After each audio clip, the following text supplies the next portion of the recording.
Bye. Hey, Bethany family, we are back. That is that time again. It is that time again for a recap Monday. Yeah. I'm telling you, I say this all the time, guys, but I just love speaking to you guys every Monday. You know why? It's because, after Sunday service, we have 8 o'clock and 11 o'clock service. So, during that, that period in between services, you're talking to people, Yeah. talking about how good the word was and, talking about your week and everything. And I feel like that's what this is for us. What do you guys feel like? I agree. No, I totally agree. It's funny. I was just thinking about that earlier today. That time in between service, like how much I miss being able to have that fellowship. Oh my God. Yeah. Yes. Sometimes you just wait all week and just like you see people and you just get so refreshed. Like, oh man, Yes, I see him and see them. They smiling. Everyone's kind of excited. It's pretty cool. Yeah. Right. And that's why I feel like Mondays are for us. I just feel like, get to talk to the recap family. We're going to recap the, services and the weekend. And we get to see each other's faces and everything. Yeah. It's always a blessing. Wouldn't it be cool if we could see their face also, though? Wouldn't it be cool? It would. I would love to. We got to talk to our social media director, see if she has some tricks up her sleeve. I have a few we could think of. Okay. We're going to have to do some planning when it comes to it. But as you guys can see, we have our Rev back, Rev Waters. We missed you. Oh, man. You talking about me. We're talking about you, Rev Waters. We missed you the last 2 weeks. We're happy you're home. Miss you guys. Glad to be back. Glad to be here with the crew, hanging out with the crew. We love it. But as you guys know, we are Bishop started a new series, so we are streaming on all of our platforms today. So if you guys love the recap, please join the Connections crew because this is just a treat. We only do this once a month. So just to give you an idea what recap's like. But for all those that are tuning in with us today, all those that are tuning on Bishop's page, the Bethany's page, as well as the Connections group, we welcome you guys. We thank you guys for your consistency. And we thank you guys for always commenting and sharing and just always tuning in because this can only be successful if you guys tune in. So you guys have been tuning in, you guys have been sharing, and we really appreciate it because, we're trying as we are, remotely right now in this pandemic.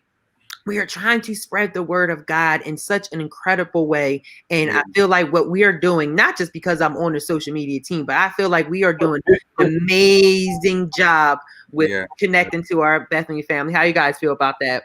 Yeah, definitely. Oh, all these comments just came in. Yeah, definitely. The Connection family is growing so well too. Yes. New members every week, every day. I see people joining the Connection Church online. It's pretty cool. Yeah. Yes. We love it. And we love you guys joining and also sharing with your friends and family and even foes. Like I like to steal that from Pastor. But as you guys can see, we have Sister Maya here, our social media director, the amazing Maya. Under her, we have Brother Deacon Antoine McGee. I think he froze. Oh, is he frozen? And I was giving him an introduction. I know you wasn't excited. We have two. There's two Deacon Antons on go. Oh, yeah. We gotta get this. Oh, there we go. Deacon Antoine McGee. Hey, we have, like I said, Reverend Waters again joining us. And Sister Des, she was joining us. She's having some technical difficulties, so she'll be popping in soon. All right. And again, my name is Brother Kevin Johnson, a part of the social media team, as well as the Connections crew, here to give you guys a recap. So you guys ready? Because we have a lot to discuss. Yeah, we do. Yes. So much to discuss, right? So like I mentioned before, Bishop started a new series. And when he starts a new series, we always get excited because we're like, oh, what gems is he about to drop? Some nuggets that we can always replay in our head, right? Yeah. So we're going to let's start with Sunday's encounter service first. All right. So, the encounter service was titled Redefined, the discovery of purpose, right? Bishop started in Romans chapter 8, verse 26, and he started to talk to us about the importance of finding your purpose and the discovery of it, right? So as Bishop introduced this sermon with this title, what was going on in your head? Like when you see like a movie title or you see a trailer or something, you always have like this some type of idea what it's going to be like. But when you guys saw this and when he introduced it, what did you guys think of what was going to happen with this? Yeah. Well, for me, I thought I automatically got excited. Mm-hmm. One, because purpose is one of my favorite topics. Okay. I love talking about purpose. It's just geeks me out. Mhm. Right. I also was excited because I knew there was something in store. Okay. There was an answer. There was possibly a challenge that's going to be thrown out there, something new for me to do and explore. So I was like, okay, let's do this. Okay. Yeah. All right. I mean, purpose always. Bishop, I mean, he's a master at talking purpose, Mm-hmm. talking destiny, talking the journey. He's a master at putting it all together. So, I mean, initially, I'm just intrigued just by him just talking about it. And he dives into it like no other once again, and begins to pull out those things that you might even forgot, and some new things that he added on that gives you the reasons why you should have purpose and where you should be going and the whole journey of it. So I was glad he laid the foundation, but I'm looking forward to all the whole series about purpose. Right. Yeah. Sister Maya. My first thoughts were, oh man, it's about to go down. It's about to lay it down. Yeah. Because it does it every single time. But I feel like purpose is one of those hot button topics that everyone at some point struggles with at some point, whether it be, trying to find out what your purpose is or trying to redefine or rediscover what your purpose is. So I'm excited. I'm excited for what he's going to share these next couple of weeks. And I mean, yesterday was just amazing. So it's already off to a good start. Look at you using those words to rediscover, to redefine already and get LeBoo. That is Minister LeBoo. Yes, sir. But no, I feel like every time Bishop starts a new sermon, it's like a roller coaster. They never tell you when a roller coaster is going to go off. You just you just got to go with it, right? And that's how Bishop is. He started by identifying what purpose is. We usually associate purpose with a destination, right? But it's not just a destination. It's more of a journey. God has a purpose that he has created for us to enjoy versus a purpose that we created for ourselves. Because, as saints, we sometimes do that, go against what God is saying, or, oh, this is what it's supposed to be. But God's like, no, I created something different for you, right? Yeah. There are times when we have a purpose for ourselves and miss the purpose God has planned for us, right? So let's start off right here, Connections crew. I want you to share your personal experiences of how you were able to tell the difference between the purpose God created for you versus the purpose you created for yourself. I like how you're always throwing these questions out there. Yes, these are good. Thank you, Rev. See, this is why I love that you're back. You reminded me. Guys, please share and also comment with us because we love to hear your feedback as well. So you can answer the question, answer in the comments, and Sister Maya will post it on the live stream as we're going. But you guys are not getting away from answering the question. I mean, go ahead. So the biggest thing is early on in life, your purpose that you give yourself, it you feel like it is God saying it. That voice, you feel like that's the voice that you're hearing until you draw a closer relationship with him. Many times it goes a different way, if I can say that.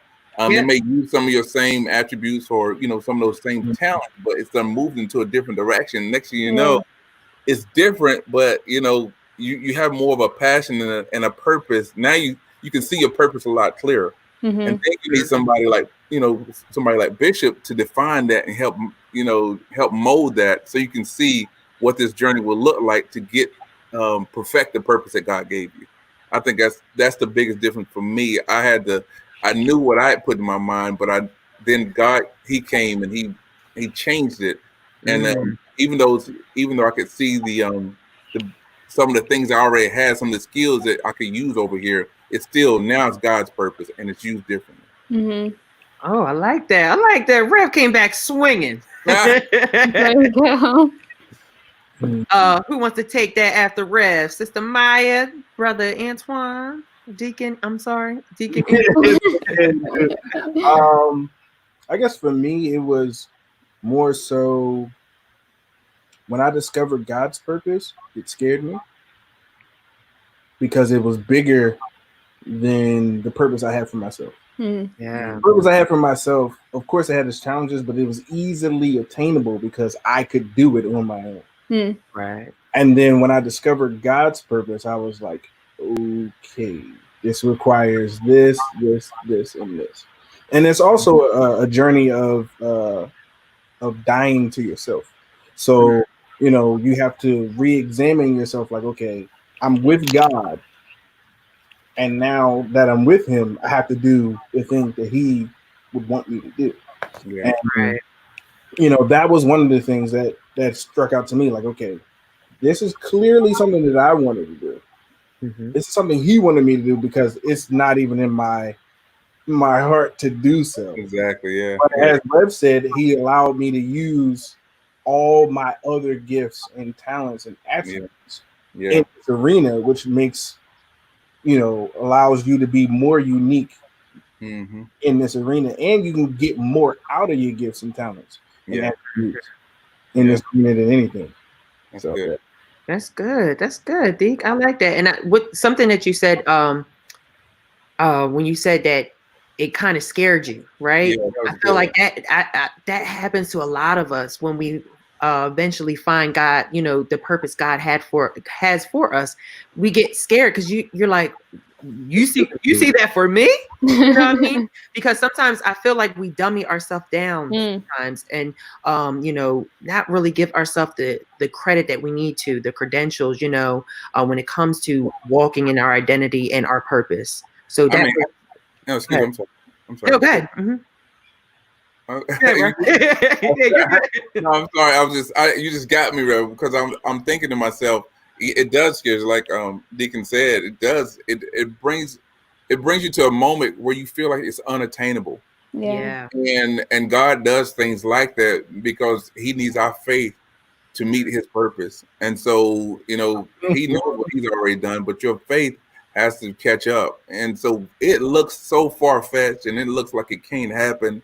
It looks like there's no way. So I could see why, you know, it brings fear.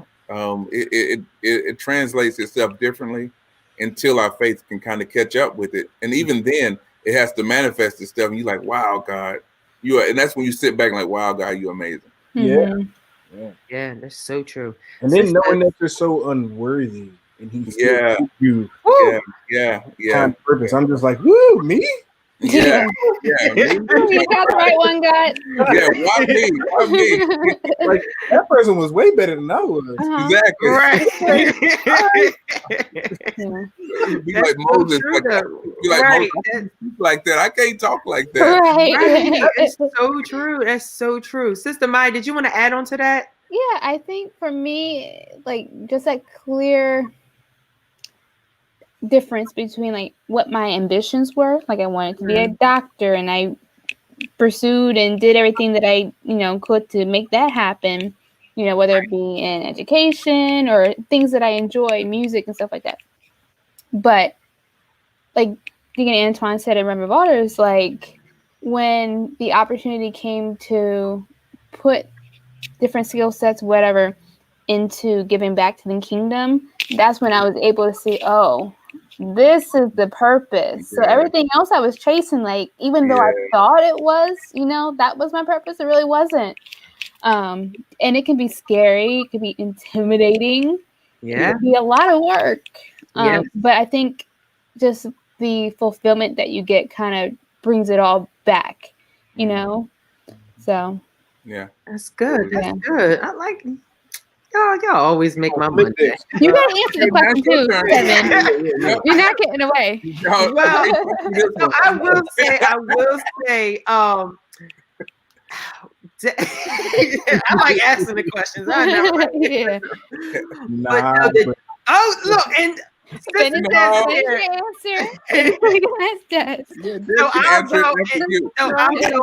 I'll repeat the question, then I'll go, and then we'll have Sister Des go. Okay. Yes. All right. So, Sister Des, the question was, I want you to share your personal experience of how you were able to tell the difference between the purpose that God created for you versus the purpose that you created for yourself. Because sometimes we say, oh, this is my purpose, but God didn't really create that. We just are going with our own will and our own wisdom, right? So I feel like for me, the more I started discovering my purpose more when I became more involved in church.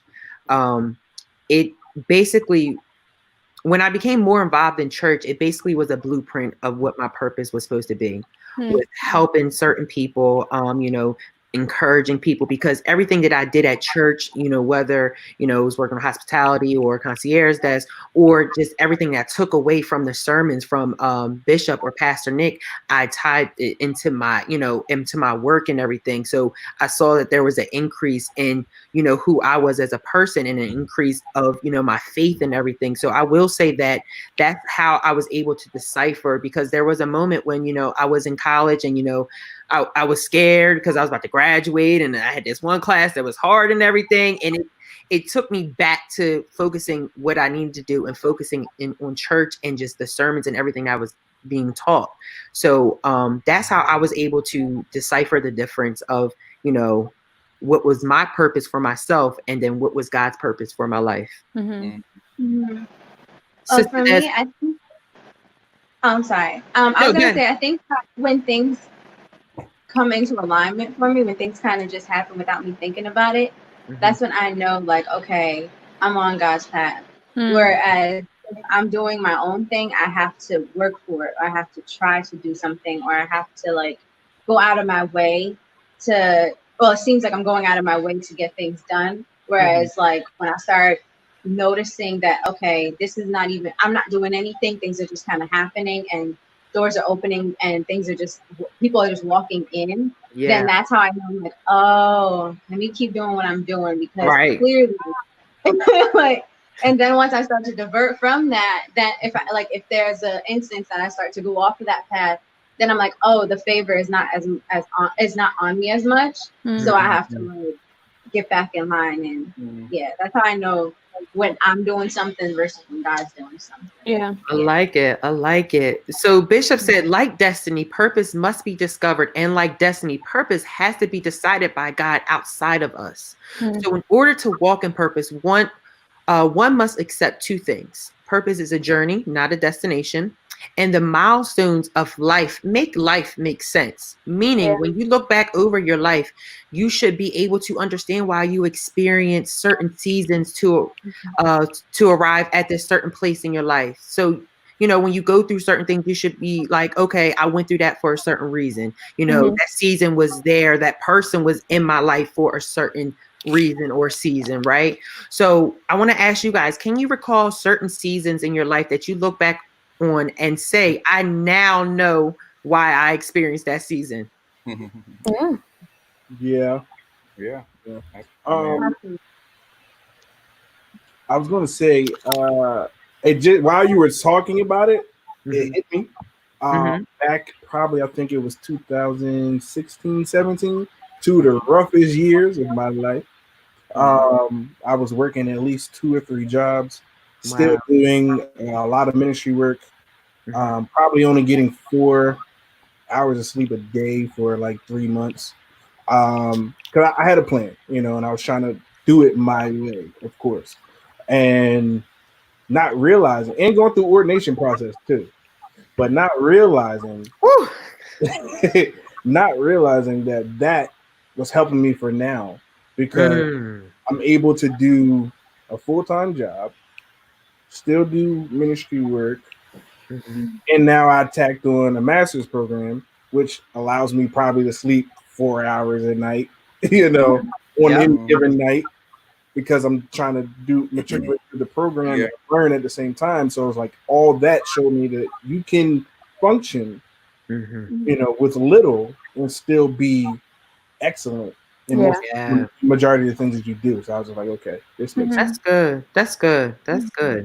Thank you for sharing that, Deacon. Anybody else want to share any personal seasons that they experienced where they're just like, I went through that for a certain reason. Like this happened because it prepared me for now. Yeah.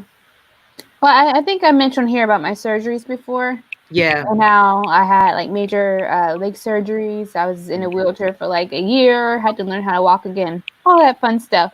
But that's what actually kept me from going to med school. But it was during that time that I started doing social media, started playing around with it, got into an internship, and then it just kind of took off from there. So of course, while I was in it, I was like, God, why do I have to go through this? It hurts. I don't feel like it. Who would want to go through anything like this? But now on the other end of it, I'm able to see how God still had his hand in it and was leading me to what I feel my purpose to be now. That if I hadn't have gone through those things, I probably would not be here right now, doing this. So it's a blessing. And then even just thinking about everything we're going through with the coronavirus, like the things that we're doing now on social media, we weren't doing beforehand. Yeah. Because one, we thought it would take a lot of time and work, and it does. But it's also being able to do this shows us that we can do it, and it gives us that launching pad to do more. So I like it. I like it. Yes. And we all are grateful for your surgeries and everything, because social media would not be what it is right now without your guidance and your leadership. So we'll be fine. We thank God for you. So I guess mine would be, so yeah, the biggest issue with purpose, a lot of times, like Bishop said, you have to look back later on to realize that what God has really done for you. And it is a journey because it takes you so long to figure that out to get to the destination. You look back like, what?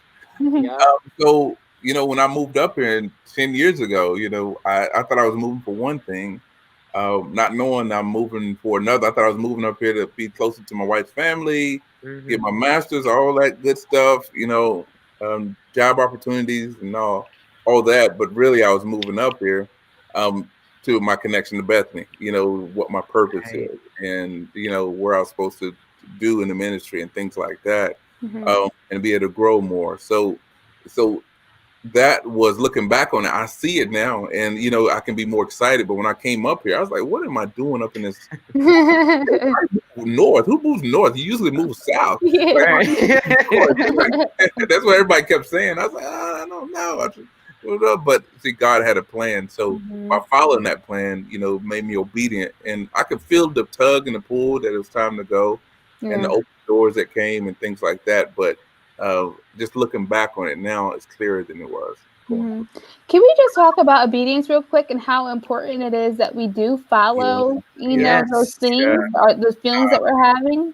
Yes, obedience is so important, because if you don't follow what you're supposed to, you may, block your own blessing. Yeah. You know what I mean? When they say you block your blessings, you block your blessings. So being obedient, especially in the kingdom, especially for those, it's hard to take authority from, or follow rules.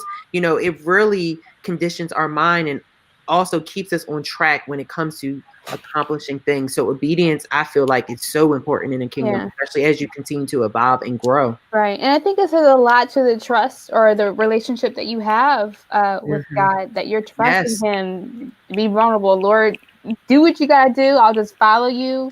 Right. Say what you think, needs to take place. Yeah. Because if I was more hard-headed than I am, like, I couldn't imagine how my life would be. Because like, God said to do something. No, I'm not doing that. Right. Like, why would I do that? I'm gonna leave my safety and my security. Right. Like, no job, no opportunity. I had nothing. I had nothing. Right. Living with your mother-in-law, kind of like we all moved together. Like, oh my God, makes no sense. None of this makes sense. Like, what you doing? You're a grown man. Faith right there. Sister Des, did you want to add to that? Seasons? Go ahead. Yeah, so I think that my dealing with family and like people who just like dealing with hurt people has helped me in my purpose of like being in the health works and the healing space. Wow. Just seeing different forms of traumas, and that's So looking at those situations that I've seen with my own eyes or I've heard throughout family, you know what I mean? Like those different situations have made me go, oh, okay, I'm needed. And I've always had like a soft heart, but I didn't realize that it was because I needed to be able to help people with it, you know? So that definitely is something that I realized, like, okay, this is why. This is why. That's good. That's beautiful. That's beautiful. So like Bishop said, purpose is a journey where we must take where we make the decision if we are going to walk the journey we created for ourselves or run the race that is set before us with the obstacles assigned to this race. So he talked about when we were young, we were always asked the question, what do we want to be when we grow up? The problem with this question, it is misleading and produces a one-dimensional answer and may not include your passion, right? So for the people that are tuning in and just for fun's sake, I want to ask you guys, share what you wanted to be when you grew up, like when you were asked that question, and and how does that relate to what you're doing now, if it does relate to it? Yeah, Joseph from Liberia. I'm sure you got an answer for that. Calling out people. Right. Rev is calling out people. He's coming out heavy today. So we're all family here. We're all family. I think for me, I wanted to be a singer. So that was what I wanted. And it kind of relates to because you still do that today. Yeah. That's what I wanted. Okay. I like that. Anybody else want to share? I wanted to act. To act? There you go. Yeah, I just knew I was going to be on Disney Channel doing the little thing. I think everybody that grew up during that time, everyone was. I did. You practice making the mouse. I just knew it. I remember one time, because from North Jersey, like near New York City area, we had casting calls for Lion King on Broadway. Wow. And I'm like, Mom, we got it. And my job was the perfect age at the time. I was like, Mommy, we got it. Go. I'm gonna be Nala. Just knew it. And my mom was like, you're not gonna end up like Michael Jackson. We're not going. I was like, oh, Mom Dukes. That is so funny. But God knows what he's doing because things are in the background. Right, there we go. If you want to act, you can join CFAM, right? Also the plays. We do it. Right. And you are a part of the plays too. Yeah. We like that. Reverend Walters, would you like to share? No, I think I wanted to be something like a firefighter or a cop or something at first. And then it went to, creating robots. I thought I was going to be the robots and all this. I would take apart my little robot and try to put it back together. Never would work right once I did it. Right. I love tinkering with things. So okay. All right. Minister LeBou. I wanted to be an obstetrician. Oh, okay. Yeah. Look at that. Like my entire life, I wanted to be an obstetrician. Look at that. Yeah. Big time. I feel like when I was young, it changed every day. I wanted to be a doctor, then I wanted to be on the Disney Channel, then it just changed every day. But throughout this weekend, we learned how that question is not effective at all when it comes to asking us, because it may not include your passion. And we learned that purpose without passion is a lifeless way to live, right? We must ask ourselves, what problem do we want to solve? This question connects you with a passion and also causes you to search within yourself and discover the reason why you were born on this earth. When you start to answer this question, you get closer to your created purpose. Once you get connected with the purpose, the power of purpose will be released on your life, right? So I feel like this question was I just related to myself, like my occupation now and what I do. I just think it's such an important question. And I just want to get your opinion on it, about asking yourself, what problem do you want to solve when it comes to finding your purpose? When Bishop said that, what was going through y'all heads? I would have heard it like I can just tell by your faces. If I'd heard it 30 years ago, it would have been right. So in your careers, because we all have our separate careers and everything that we have going on outside of our careers too. How does this relate to your career and your purpose? What problem do you want to solve? How does that help you get connected with your purpose and, you know, your career right now? Mm-hmm.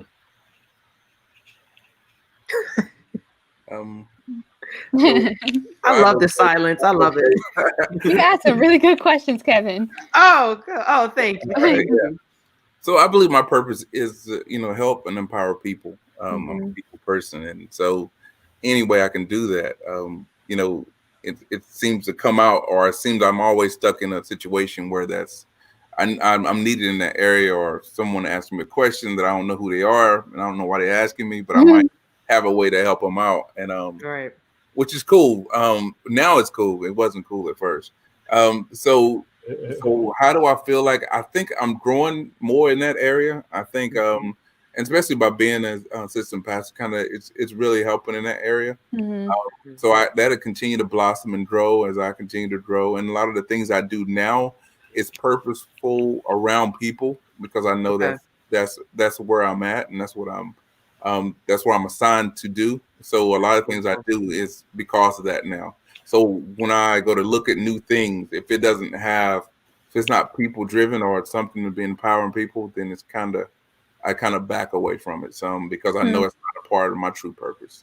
I like that. And I'll just use myself as an example. So when I heard this, what problem do you want to solve? So I work in the education field, and I love working with young adults, like, you know, high school seniors into that transition and phase into college, because and Deacon Antoine can attest to this. We were both in a college program that helped us. We shout out to Upward Bound. We were both in this program that helped us and prepared us for college. And I had a mentor that helped me, you know, guide me through, you know, getting through college and stuff like that. And I feel like I want to do that same thing for our young folk, especially African-American, because African-American young adults, because there's such a disconnect from high school to finding your career and everything. And through that program and through the guidance from all the mentors I met throughout my journey, they helped me find my purpose in my career. So I feel like that's the problem that I want to solve, because I feel like that's a problem within our education system, where there's not enough support when it comes to helping these young adults find their career. So in their 20s, we just feel lost, and we try different things. We, you know, make mistakes and everything. But how powerful would it be if you found out what your true calling, your purpose is in the beginning of your 20s, and help you build by the time you're 30, you have enough money saved up, you're established in a career.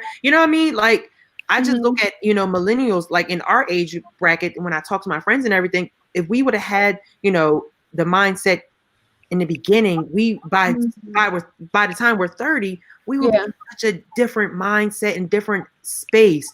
So I feel like that is the problem that I want to solve. So when Bishop said that, I'm just like, okay, I know this is my purpose, helping these young adults transition from high school to college, and helping them, whether it's, you know, going right into employment, because, you know, don't get me wrong, going right into professional setting, you can learn from working jobs, right?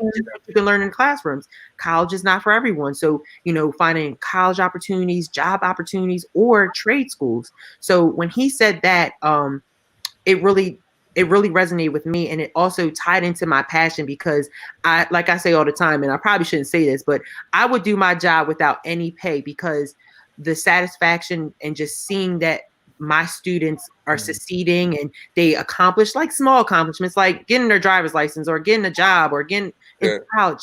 That's what drives me. That's my driving force.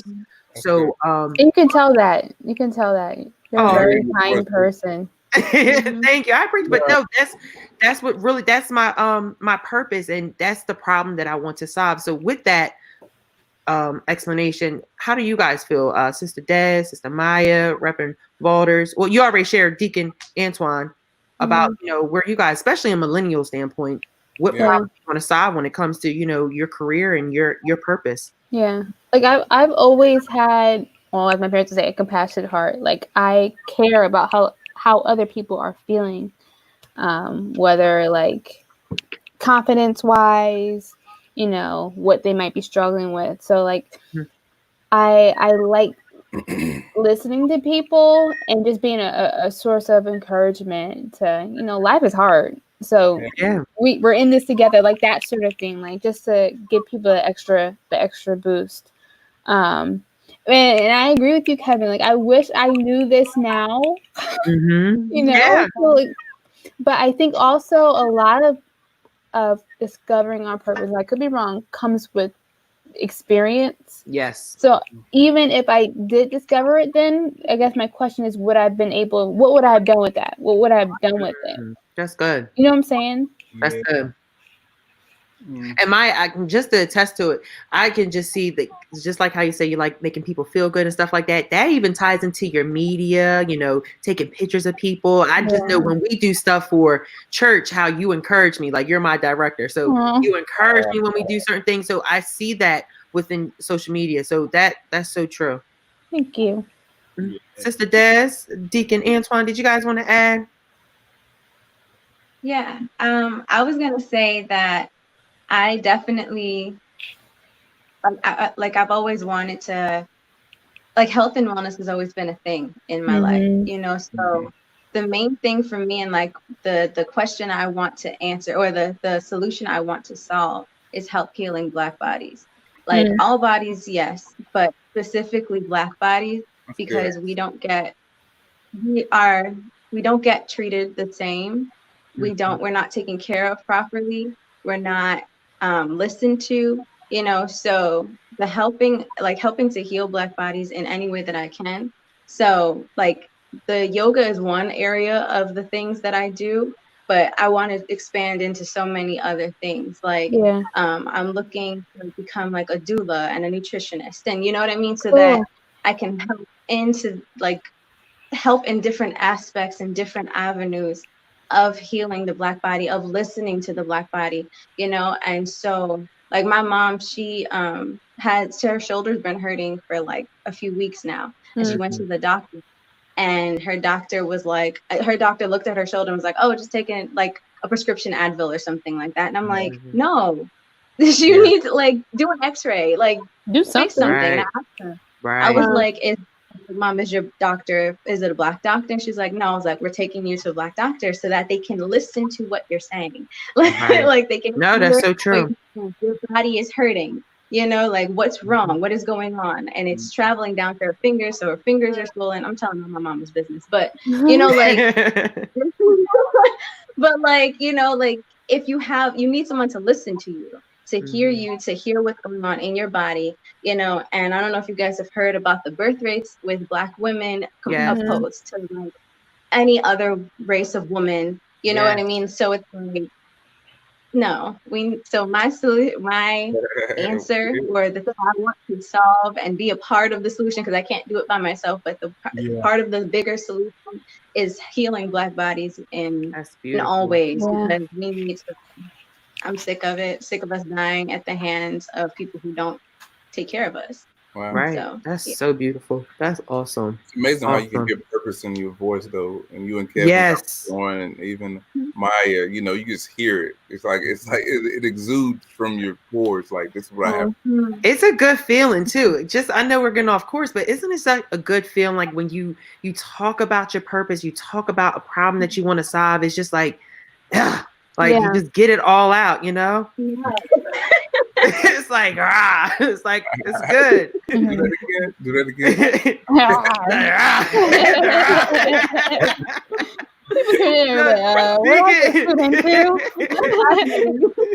Deacon Antoine, did you want to add on to that, sir? I would say, for me, the problem, I'm glad that I got the question when I got the question, because I remember when he first introduced the question, I think it was in a private setting, and he said it, and it made me search within myself, and was like, okay, is what I'm doing really the problem that aggravates me every time I see it? And I have a special spot for children. They get on my nerves sometimes, but I love them too. And I recognize that when my previous job, working at the YMCA, all the kids would just flock to me. No matter what age, what race, they would always come. And I'm like, why are all the kids always near me? And then somebody said it. They were like, you have the gift for children. Yeah. And I was like, okay. And I started to walk in that. And my purpose now is to empower and encourage the younger generation, because they're next. In some cases, they're now. So, with those who are, dealing with fatherless homes, abusive situations, not being able to talk to an adult, that, I want to be that person to kind of guide and direct them and give them the shortcuts that I didn't get, but also teach them how to be better, so that when they become our age, they're doing things far greater and taking to a greater height. And then God added on to that desire, and I'm just like, okay, so now more to it. And it's it's a wonderful thing to have it and to see it and to experience it. I get people who are jealous, but it's also for me to be like, okay, this is my thing. I can teach you how to do this. But and also to see our youth, even in the church now, growing and being different, and being able to come to myself and others and be like, you really helped me with this, and you really answered this question for me. And working with Reverend Varder's son. I love your son. He's funny. He helped me to become even a better listener and a better mentor when we went on that trip for the college tour. Yeah. So it was just like that pushed my limit of dealing with teenagers. That's awesome. Okay. That's awesome. So that kind of thing, I'm just like, yeah, I love this. I'm still learning. Yeah. And I know there's more to it. So that's the problem. Right. And I think that's part of it, is just always being willing to learn. Yeah. Because I feel like Antoine, like you just said, our purpose is always growing. There's more things that are being added to it that you didn't even see coming. Yep. That's so true. I guess it's journey too. I'm sorry. Yeah. No, good. No, it is part of our journey, right? And like we learned, Bishop said, when he asked this question, what problem do you want to solve? He said to us that this question is usually discovered long after our careers have been discovered, right? Yeah. But there is an advantage to being asked this question late in life, because a mature career or mature life often provides the platform or the ability to satisfy our needs and pursue passion at the same time. Your maturity makes you more than ready to pursue your passion. You are able to solve the problems as well as take care of your daily obligations. Once you discovered the problem you want to solve, there will be a shift in the occupation, and your perspective will change because you are now approaching with intentionality born out of purpose. Yeah. And I feel like that's so true when you later in life, like now, we all five of us have a platform now, right? And we all are doing what we're supposed to be doing individually. But now that we have this mature, we then went through our 20s and, we experienced some things. Now we're able to be the leaders for the next, like Deacon Antoine said, and just continue to encourage people, right? So, Reverend Valders, don't worry about it. We got a mature career, mature life now. We can answer that question, right? That's right. And I gotta admit, it is so true what Bishop's saying. I mean, to have a career that supplies your needs and then have the flexibility to do some of your passions, it's unbelievable. It's an unbelievable setting. Gives you a great foundation. Yeah. To be able to do those things without those types of worries, I guess, early on, because I'm an entrepreneur now, but if I had done that early on, think about the worries of my young kids. How they gonna eat, because money don't come in just like that, just because you have an opportunity or you're boss. It just doesn't work like that. Like your visions and your plans have already. It happens, but you have to put the work into it. Right. So you have to put the time and the energy into it. So when it does happen, you're ready. But you have to know that you're flowering this thing, you watering this thing every day, and for it to grow. So I'm glad that I'm glad he said that, because that those who are in that career, they understand they still have an opportunity. I was gonna say, and to add, like, to be more transparent, I'm in that area now. I know the job that I'm working right now is only helping me to provide and take care of and position myself in a better place. But also even today, I was working and I'm just like, okay, God, what are you trying to teach me? And I was listening to Bishop's Q&A videos. I watched all 3, and he was saying how the things that he did at work prepared him for ministry.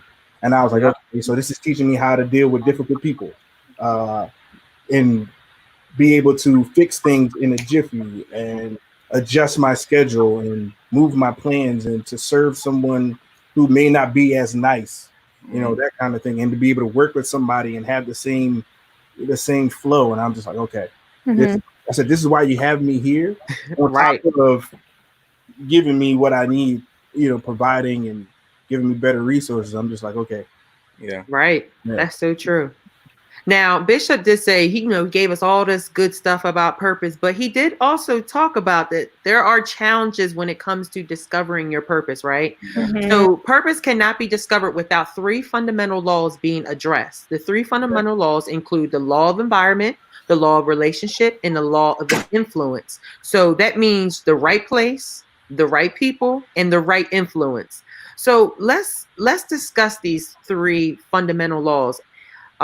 When it comes to finding our purpose, the law of environment, the law of relationship, and the law of influence. I think it's so true that when you are trying to find your purpose in the kingdom and what your kingdom assignment is, it's so true that you have the right people around you, because you can't take everyone with you, right? You have to be in the right place. And I don't think just the right place in general, like a building, but I mean, in my head, I was saying the right place, like a mindset as well. Like, you got to be in the right place in your life to receive that purpose, as well as having the right influence. I'm telling you, as I continue to grow in my career, I'm learning that having influence around me, positive, effective influence around me, is so important. Important. So how do you guys feel about these 3 fundamental laws? It's great. Like, it's like, but what I'm saying is, like, it helps you to kind of split your vision to be able to say, okay, am I here? Am I here? And am I here?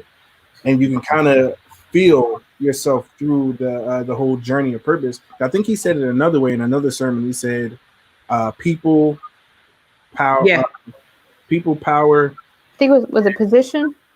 And power. Yeah, people, place, and power. Yeah. So it was just like, okay, so are you in the right place? Because, like, as Dev said in the beginning, that's when the favor shows up. If you're in the right place, if you're doing the right things that he wants you to do, you can obviously tell because he's blessing you. And while you're working it. So, like, that helped me to buff it, kind of like, okay, making sure, like a little check, like, are you still in the on a straight and narrow? Yeah. Right. Come on over here. Come on over here. Come on over here. I'm sorry. I was going to say the right people will influence you to be in the right place. Yeah. You know what I mean? And like, if you're in a rut, or if you're you're diverting off of the plan that you're supposed to be on. Like, I have one of my sisters, one of my really good friends, like, she's said to me before, like, listen, I'm not going to be the smartest person in our friend group. I'm not going to be, you know what I mean? Like, I'm going to, like, and not saying it in a negative way, but saying it in, you need to level up. Come on, get it together. Right. You know what I mean? So you need those people around you who are going to they don't want to see you stagnant, or they want to see you, Deacon always say stretch, stretch. People around you that are going to do that. Like, even this crew right here, I think we all have, encourage each other in different ways, like how we all push towards Kevin, like, you got it now. That's they push me. They just push me. They like, nah, just playing. You have to push them to the throat, So I think that you need the people around you who are going to push you or like you said, in that right headspace, the encouragement, the, you know, not that you need validation from other people, but it helps to have the, what am I thinking? It's good to have like that encouragement. Yeah, like a agree to have someone go like, oh yeah, this is something that you should be moving forward towards, right. You know, That's real good. I love that. Does anybody else want to talk about the 3 fundamental laws? No, I think it's. Oh, I'm sorry. Go ahead. No, go ahead. Mike, go ahead, Mike. No, just. No, I think it's very important. I think we forget the power of people, and you know, that opens up in our life to give us all this favor, and opens up doors for us. And we weren't meant to walk this earth alone. And a lot of times people say, "I can do it by myself. I can, you know, do this by myself." But the power of people and the power of place is so important and guides you in the right direction. I mean, from mentors to those that, you know, friends, to those just in high places, to those that just call you and encourage your heart. You need people in your life to help you to move from level to level to get to where God has for you. And for us to push people away would be a huge error on our part, that will not allow us to be promoted the way God would want us to be, or to be able to get to our purpose on time. The way He have it. So I think it's so important, and we have to keep our minds open, our ears open to the voice of God to help us be in the right place. Right. Because you never know, like you said, the opportunities that person might, you know, open for you.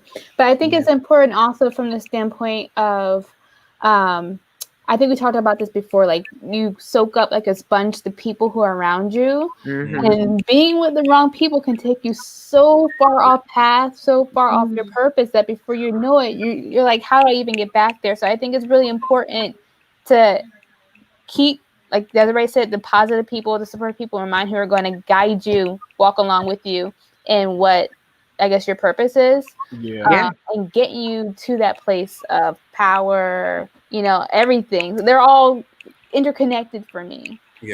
What's that scripture that says poor company corrupts good character? That's the scripture. I want to say it's in Proverbs. It's somewhere. I know it's in the book. It's in the book. It's in there. I was gonna say, Deacon, don't call me out because I'm gonna have to bring my Bible out. I know it's in there. It's in the book. Trust God and chill.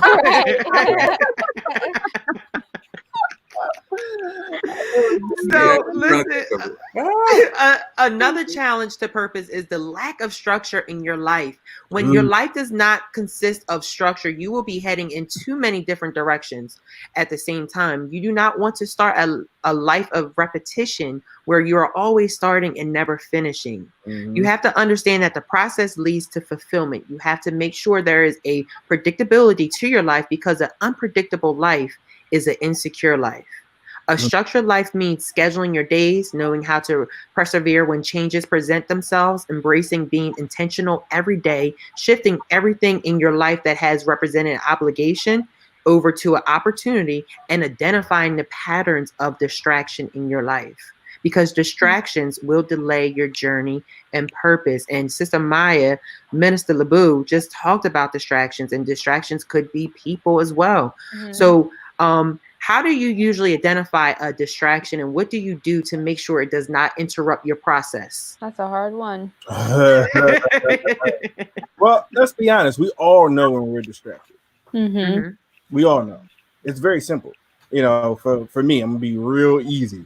I come home, I got 2 options: do work or play the game. Yeah. They're right there. They're right next to each other. The good that I would do, I don't do because evil's right there. But we all know when we're distracted. So then the thing is, stop fooling yourself. You know, change your environment, change your mindset.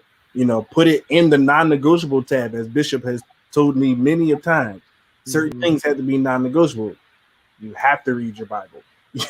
No, you get to read your Bible. You get to pray. You get to do this. You get to do that. So if you have all these opportunities, take advantage of them.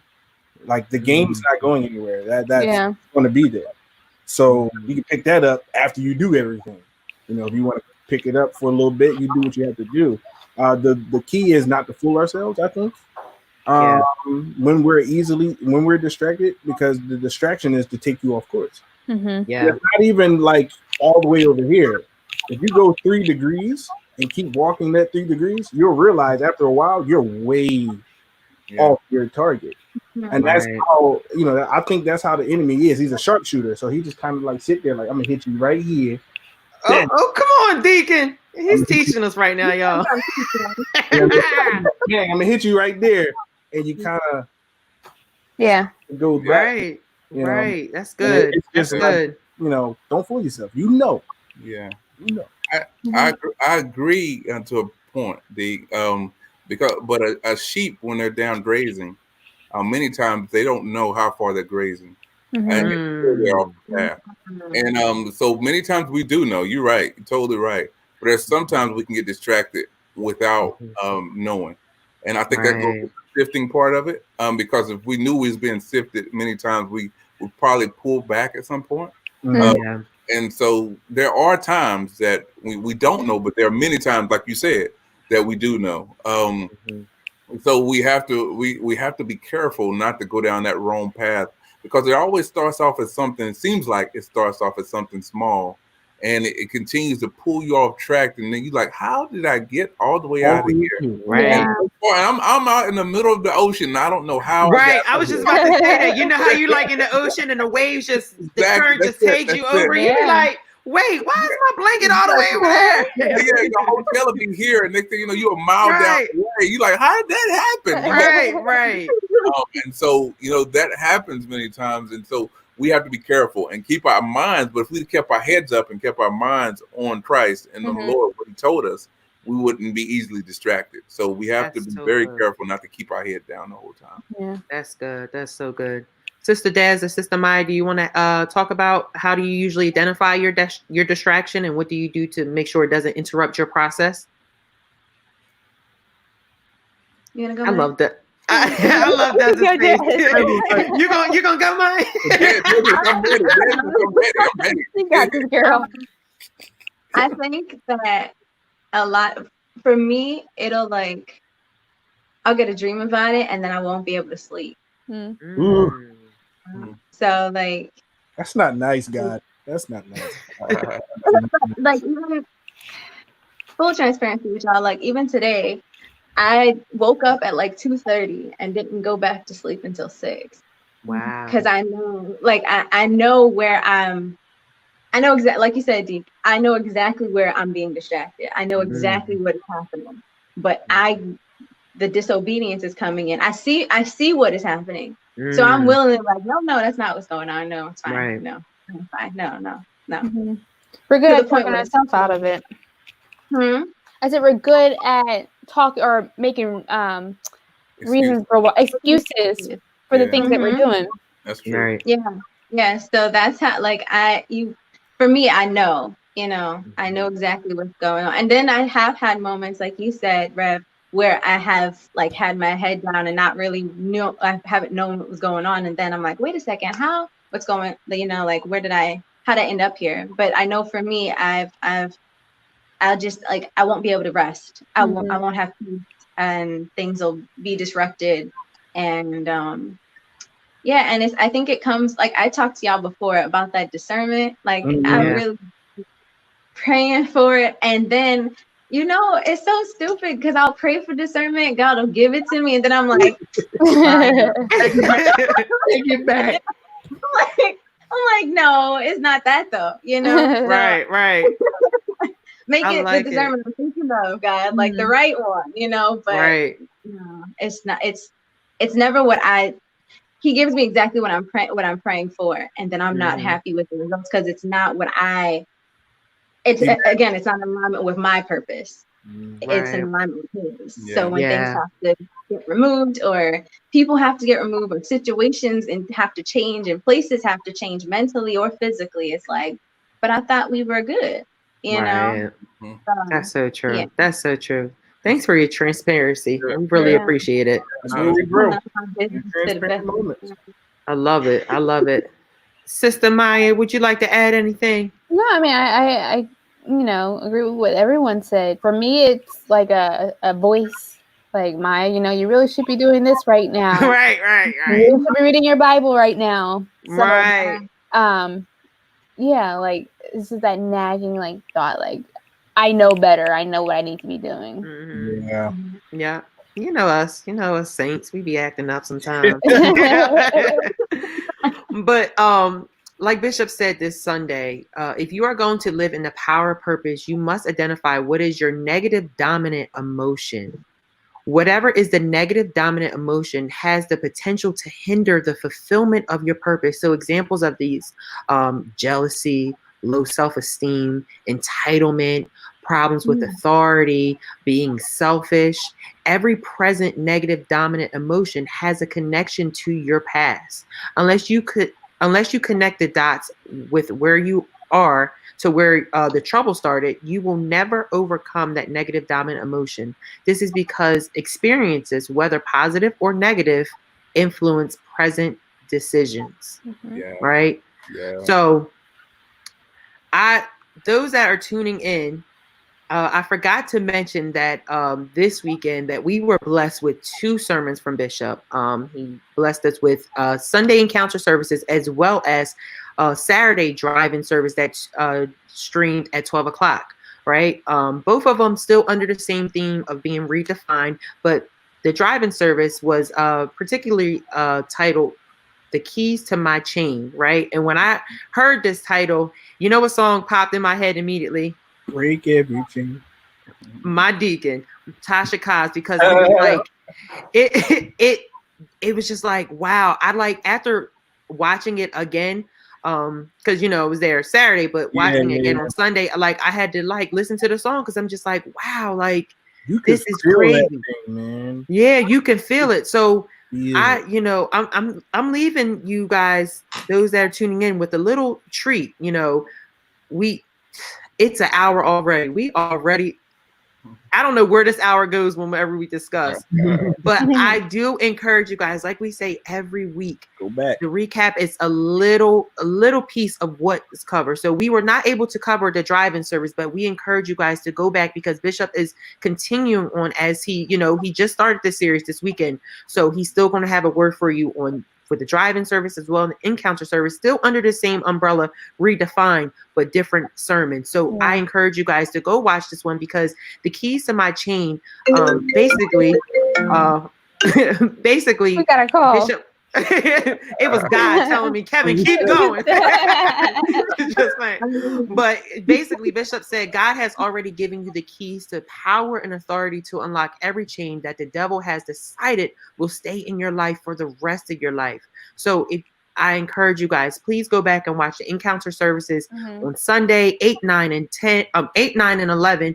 Discussion at 10. The discussion was beautiful, like it is always every weekend. And then also the drive-in service where he talks about the keys to my chain. And hopefully next week, we'll try to fit it in. But I'm telling you, Bishop's sermons, it takes, we can go on for hours talking about them, right? Yeah. They need to watch it a multiple times because each time I watch something again, like I pick up on new things. Like, Bishop, I didn't hear that the first time. Right. And that's how it is, like when I like do my notes and then I go back, I'm like, all right, let me watch again to like think of some questions to make sure, everything's aligning right. So like we always say, please go back. This is just a small recap of what Bishop talks about every weekend, and he's in a new series, and it just seems like it's just, we already know it's going to be something good, right?